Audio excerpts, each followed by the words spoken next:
اللہ رب العزت نے ہمیں بقرعید عید الاضحیٰ کا ایک تحفہ عطا کیا تھا، وہ خیر اور عافیت کے ساتھ گزر گیا۔ ہم سب نے، آپ سب نے مل جل کر قربانی کی عبادت کو انجام دیا اور خوب گوشت بھی کھایا، ایک دوسرے کو کھلایا، ایک دوسرے کو دعوت بھی دی، اور یہ سلسلہ ابھی بھی چل رہا ہے۔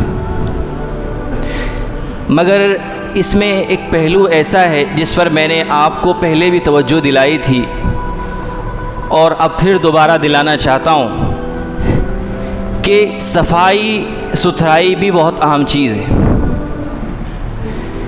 مسلمانوں کے بہت سارے علاقوں میں، مسلمانوں کے محلوں میں، چوراہوں پر، کناروں پر گوشت کے ٹکڑے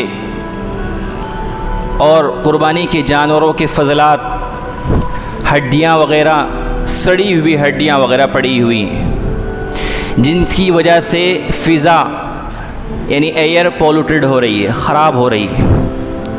یہ ایک مسلمان کی تہذیب نہیں ہو سکتی۔ ایک مسلمان کے شایان شان یہ نہیں ہے کہ وہ خود تو صاف ستھرا رہے، اپنے گھر کو بھی صاف ستھرا رکھے، مگر اپنی گلی محلے کو، اپنے چوراہوں کو صاف ستھرا نہ رکھے۔ یہ ایک مسلمان کی تہذیب ہو ہی نہیں سکتی۔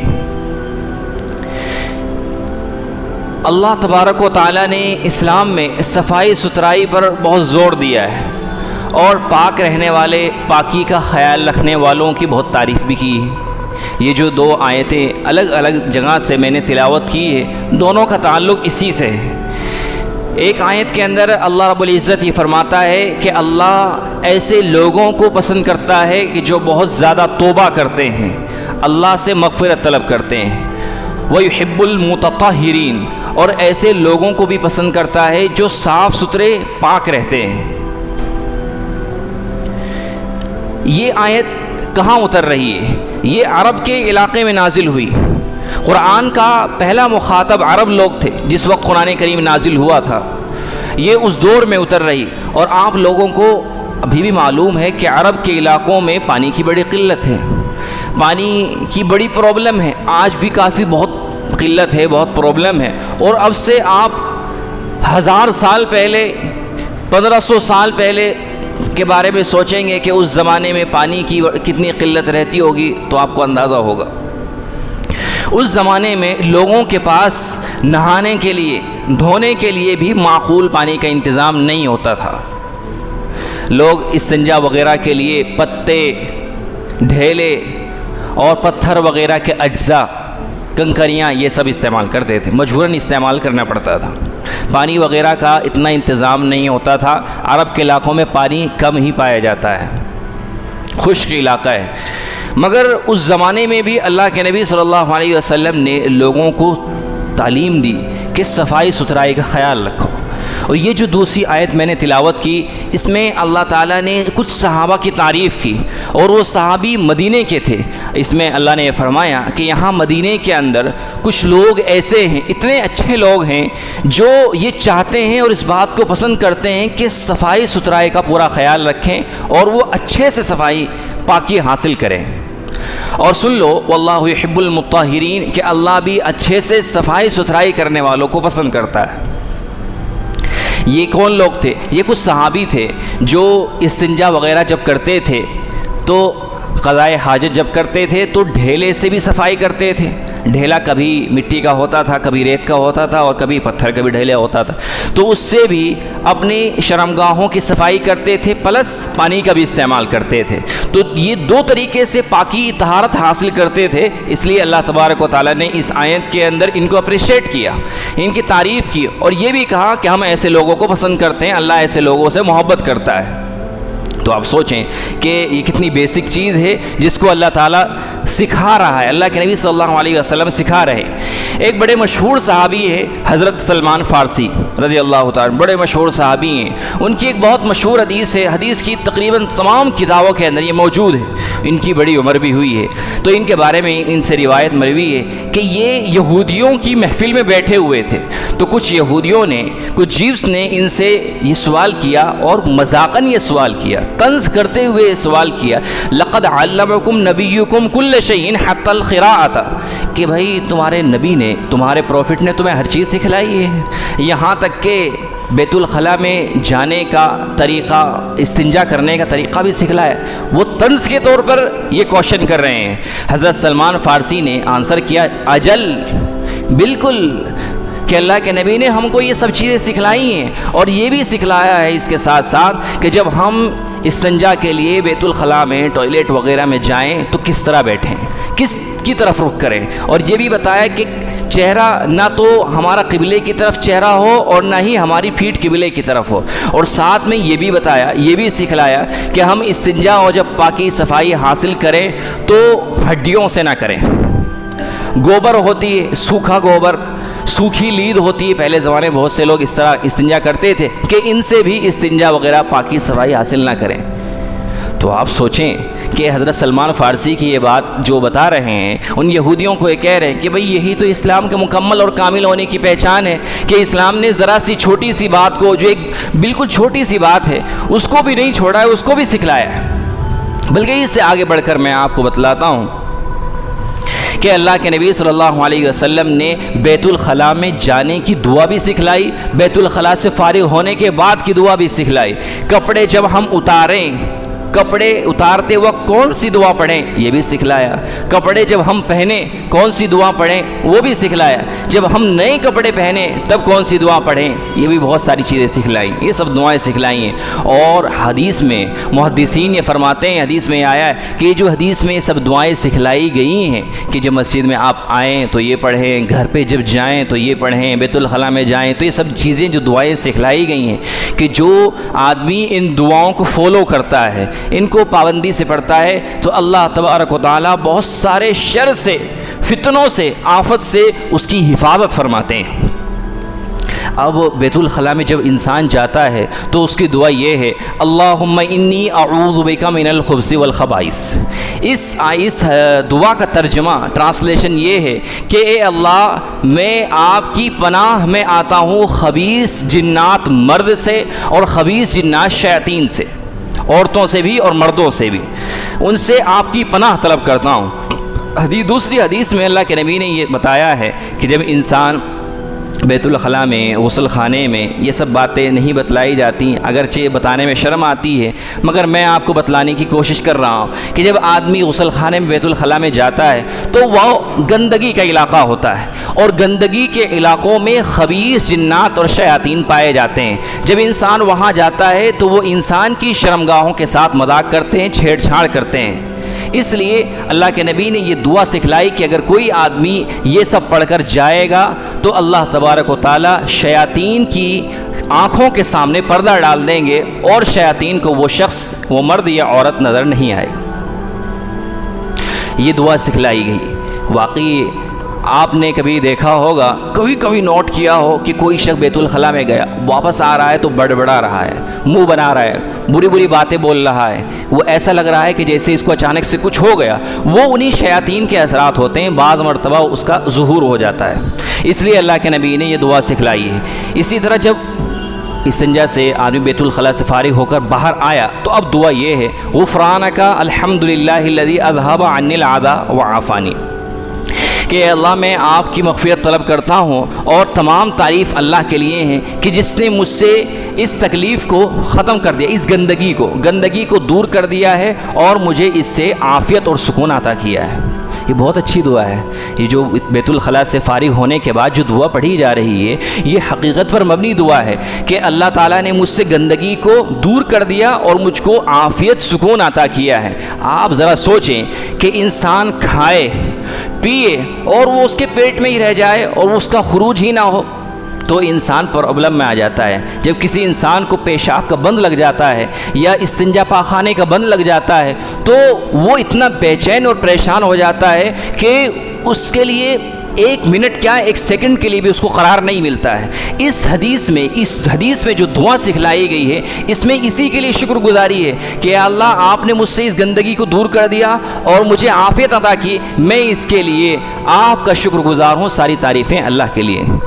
آدمی جب کوئی انسان کوئی بندہ جب کپڑے چینج کرتا ہے تو اس وقت بھی دعا سکھلائی ہے۔ اللہ کے نبی نے فرمایا کہ آپ بسم اللہ الرحمن الرحیم پڑھو جب کپڑے اتارنے کا ارادہ ہو، کپڑے چینج کرنے کا ارادہ ہو، کہ یہ بسم اللہ جب آپ پڑھیں گے تو آپ کے آس پاس جو جنات اور شیاطین ہوں گے، یہ بسم اللہ ایک آڑ اور پردہ بن جائے گی، اللہ تعالیٰ ان کی آنکھوں سے آپ کی حفاظت فرمائیں گے، وہ آپ کے ساتھ کسی قسم کی شرارت، کسی قسم کی خباثت جو خبیث جن ہوتے ہیں نہیں کر سکتے۔ اس کا اہتمام کرنا چاہیے۔ آج کل تو گھر مختصر ہونے لگے ہیں اور ٹوائلٹ واش روم وغیرہ سب گھروں کے اندر آ گئے ہیں۔ اٹیچ باتھ روم کا رواج بڑے شہروں میں بھی، چھوٹے شہروں میں اب عام سی بات ہے۔ تو اگر کوئی آدمی اٹیچ باتھ روم میں اپنی ضرورت پوری کرنے کے لیے جاتا ہے تو وہ مثلا نہانے کے لیے گیا، غسل کرنے کے لیے گیا، اب وہاں کپڑے چینج کر رہے ہیں تو بسم اللہ پڑھے گا یا نہیں پڑھے گا؟ ایک مسئلہ بیچ میں مجھے یاد آ گیا، تو اب وہ وہاں بسم اللہ نہیں پڑھے گا، وہ بسم اللہ صرف دل میں پڑھے گا، زبان سے بسم اللہ نہیں پڑھے گا۔ کبھی آج کل جیسا کہ آپ گھر میں دیکھتے ہیں کہ واش روم بنا ہوا ہے، اسی میں واش بیسن لگا ہوا ہے، آدمی وضو کرنے کے لیے اسی میں جاتا ہے، اور وضو کرنے کی بہت ساری دعائیں ہیں۔ جب آدمی وضو کرتا ہے اس کی دعائیں، شروع کی بھی دعائیں ہیں، آخر کی بھی دعائیں ہیں، تو وہ دعا کب پڑھے گا؟ تو دعا وہاں نہیں پڑھے گا۔ جب آپ جانے کا ارادہ کریں تو داخل ہونے سے پہلے ہی، جب وضو کرنے کے ارادے سے آپ گئے تو داخل ہونے سے پہلے بسم اللہ الرحمن الرحیم پڑھ لیا، پھر داخل ہوئے، وضو کر کے فارغ ہو کے واپس باہر آ گئے، تو اب یہ دعا پڑھیں، پہلے دوسرا کلمہ شہادت پڑھیں اور یہ دعا پڑھیں، اللہم اجعلنی من التوابین واجعلنی من المتطہرین واجعلنی من عبادک الصالحین۔ حدیث میں یہ دعا سکھلائی گئی کہ اے اللہ مجھے آپ توبہ کرنے والے، صاف ستھرے رہنے والے بندوں میں سے بنا لیجئے اور مجھے اپنے نیک اور پسندیدہ بندوں میں سے بنا لیجئے۔ یہ ساری دعائیں وہ ہیں کہ ان کو پڑھنے میں کچھ نہیں جاتا ہے، کوئی تکلف نہیں ہوتا ہے۔ جس آدمی کو عادت ہو جاتی ہے وہ پڑھ لیتا ہے، اس کو یاد بھی نہیں رہتی کہ میں نے پڑھی ہے نہیں پڑھی، اس کی عادت میں شامل ہو جاتی ہے اور پڑھ بھی لیتا ہے۔ تو آپ سوچیں کہ مذہب اسلام نے یہ چھوٹی چھوٹی سی باتیں سکھلائی ہیں کہ آج ہم ان کو فالو کر رہے ہیں یا نہیں کر رہے ہیں۔ حدیث شریف میں سرکار دو عالم صلی اللہ علیہ وسلم نے ایک بات سکھلائی ہے، ایک بہت اچھی تعلیم دی ہے، جس کی طرف سے آج بالخصوص یہ جو بقرعید کا تہوار ہے، اس تہوار پر ہم بالکل غافل ہو جاتے ہیں، بالکل پس پشت ڈال دیتے ہیں۔ اللہ کے نبی نے یہ تعلیم دی کہ کوئی آدمی بھی کسی راستے میں پاخانہ پیشاب نہ کرے، کوئی شخص بھی کسی راستے میں، کسی چوراہے پر، کسی گزرگاہ میں کوئی یہ جو استنجا وغیرہ کی چیزیں یہ نہ کرے۔ یہاں تک کہ اگر کوئی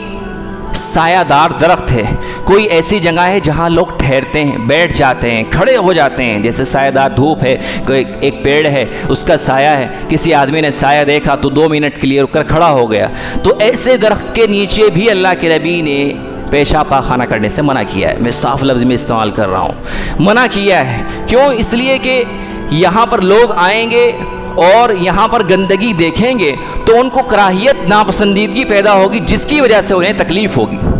اس تکلیف کا ذمہ دار اور گنہگار کون ہے؟ وہی شخص جس نے یہ کام کیا ہے۔ دوسری بات یہ ہے کہ گزرگاہیں، راستے، چوراہیں یہ کسی کی جاگیر نہیں ہوتی ہے، کوئی ان کا مالک نہیں ہوتا ہے۔ ہر آدمی کو یہ حق حاصل ہوتا ہے کہ وہ ان پر سے گزرے، انہیں استعمال میں لائے۔ ایک کالونی ہے، اس کالونی کی ہر سڑک پر کالونی کے ہر آدمی کا حق اور حق بیٹھتا ہے کہ وہ اس سے گزر جائے، اس کا استعمال کرے۔ اب کوئی آدمی اپنی گلی میں، چوراہے پر، کنارے پر کچرا ڈال رہا ہے، اس طرح کی چیزیں ڈال رہا ہے، تو وہ گناہ کے اندر مبتلا ہو رہا ہے۔ یہ وہ چیزیں ہیں جنہیں ہم گناہ نہیں سمجھتے، حالانکہ یہ کبیرہ گناہ ہے۔ بھئی آپ یہ تو جانتے ہیں کہ کسی اللہ کے بندے کو تکلیف دینا یہ حرام ہے، کسی بھی اللہ کے بندے کو تکلیف دینا حرام ہے۔ اللہ کے نبی نے تو فرمایا ہے کہ سچا پکا مسلمان تو وہ ہے کہ جس کی زبان کی ہر بات سے اور جس کے ہر عمل سے دوسرا اللہ کا بندہ سیف رہے، محفوظ رہے، وہ سچا پکا مسلمان ہے، اور جس کے عمل سے، جس کی باتوں سے سیف نہ رہے، محفوظ نہ رہے، وہ مسلمان ہی نہیں ہو سکتا۔ آج کل یہ جو دیکھ رہے ہیں نا، یہ بڑی تکلیف دہ بات ہے۔ ایک مسلمانوں کی سویلائزیشن، ایک مسلمانوں کی تہذیب ایسی نہیں ہو سکتی۔ قیامت کے دن ہوگا، جب قیامت کے دن ہوگا، اللہ رب العزت کا دربار لگے گا تو اللہ تعالیٰ کہیں گے کہ نمازی اس لائن میں آ جاؤ، روزے دار اس لائن میں آ جاؤ، زکوٰۃ والے لائن میں لگ جاؤ، صدقہ خیرات والے لائن میں لگ جاؤ۔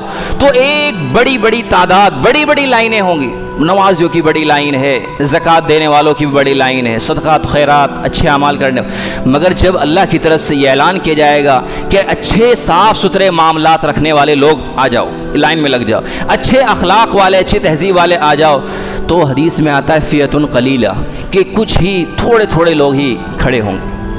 تو آج کل اگر کوئی آدمی یہ سمجھتا ہے کہ گوشت کھانا ہی مسلمان ہونے کی پہچان ہے، یہ جمعے کے دن، جمعے کا وقت آیا اور ہم نماز کے لیے آ گئے، یہی مسلمان ہونے کی پہچان ہے، نماز پڑھ لی، یہی مسلمان ہونے کی پہچان ہے، تو میرے بھائیوں، اس سے کوئی آدمی پرفیکٹ مسلمان نہیں ہوتا ہے۔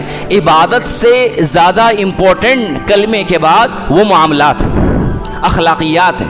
ایک آدمی صبح سے شام تک نماز پڑھتا رہے، والدین اس کے ناراض ہوں، اس کے پڑوسی سے اس کے تعلقات خراب ہوں، اس کے ملنے جلنے والے اس سے تنگ ہو، پریشان ہو، تو ایسی نمازوں کا کوئی فائدہ نہیں۔ اللہ اگر کسی آدمی نے نماز نہیں پڑھی، بعض حدیثوں سے یہ بات سمجھ میں آتی ہے کہ قیامت کے دن اللہ تبارک و تعالیٰ اپنے حقوق کو معاف کر دے گا کہ چاہ بھائی میں نے اپنی نماز روزے جو میرا حق بیٹھتا ہے میں نے معاف کیا، جاؤ۔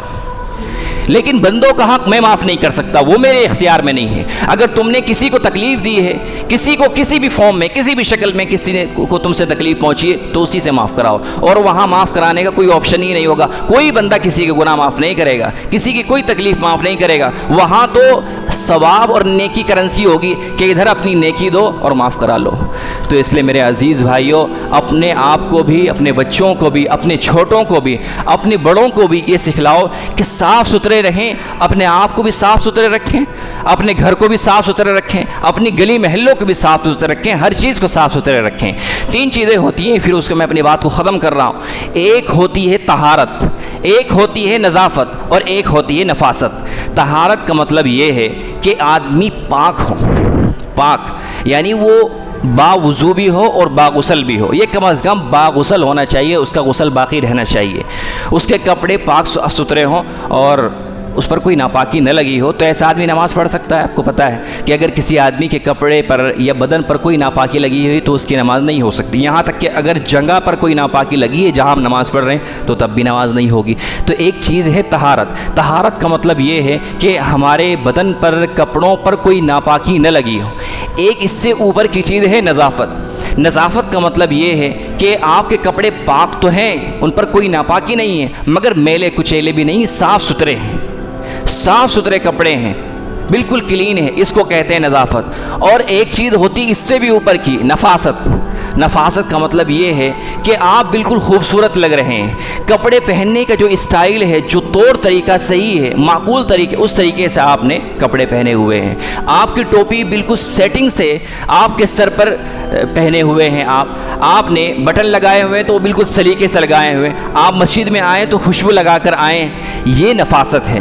آپ کے ناخن کٹے ہوئے ہیں، بالکل صاف ستھرے، وہ بھی ترتیب سے کٹے ہوئے، آپ کے بال بالکل سلیقے سے کنگھے کیے ہوئے، اس کو نفاست کہتے ہیں۔ یہ جو نفاست ہے، اس کو یا تو یہ خاندانی اثر ہوتا ہے کسی کے اندر، کسی کا خاندانی نفاست پسند ہے، یا پھر یہ کہ آدمی کو سیکھنی پڑتی ہے۔ تو جو چیز اچھی چیز ہے تو اس کو سیکھنی چاہیے، تو نفاست سیکھیے، طہارت بھی سیکھیے، نظافت بھی سیکھیے، طہارت کے مسائل سیکھیے کہ آدمی کب پاک ہوتا ہے، کب ناپاک ہوتا ہے۔ آج کل ایک بڑا طبقہ بالخصوص نوجوانوں میں وہ ایسا ہے کہ جو طاہر ہی نہیں رہتا، پاک ہی نہیں رہتا۔ آپ ان سے کبھی کہیں گے آؤ نماز کا ٹائم ہو گیا ہے، نماز پڑھنے کے لیے چلتے ہیں، تو آگے سے آپ کو جواب ملے گا کہ آئی ایم سوری، میرے کپڑے جو ہے صحیح نہیں ہیں۔ کپڑے کیوں صحیح نہیں بھائی؟ کپڑے کیوں ناپاک ہیں؟ حدیث میں یہ آیا ہے، اسلام کی تعلیم یہ ہے کہ آپ صاف ستھرے رہنے چاہیے، پاکی کی حالت میں رہنے چاہیے۔ جب انسان ناپاک حالت میں رہتا ہے اور اس کو لیٹ کرتا رہتا ہے، یہاں تک کہ ایک نماز آ گئی، نماز کا وقت گزر گیا، تو اب اس کے ذمے گناہ آنا شروع ہو جاتا ہے، اور فرشتے جو رحمت کے رحمت کے فرشتے ہوتے ہیں اس سے دور جانے شروع ہوتے ہیں۔ اس لیے ہم سب کی ذمہ داری یہ ہے کہ یہ طہارت، نظافت اور یہ نفاست والی چیزیں ہم خود سیکھیں۔ یہ سیکھنے کی چیزیں اپنے چھوٹے بچوں کو سکھلائیں، بڑے بچوں کو سکھلائیں، اپنے گھر والوں کو سکھلائیں، اپنے آپ کو، گھر بار کو، گلی محلے کو، سب کو صاف ستھرا رکھیں۔ اللہ رب العزت ہم سب کو عمل کی توفیق عطا فرمائے۔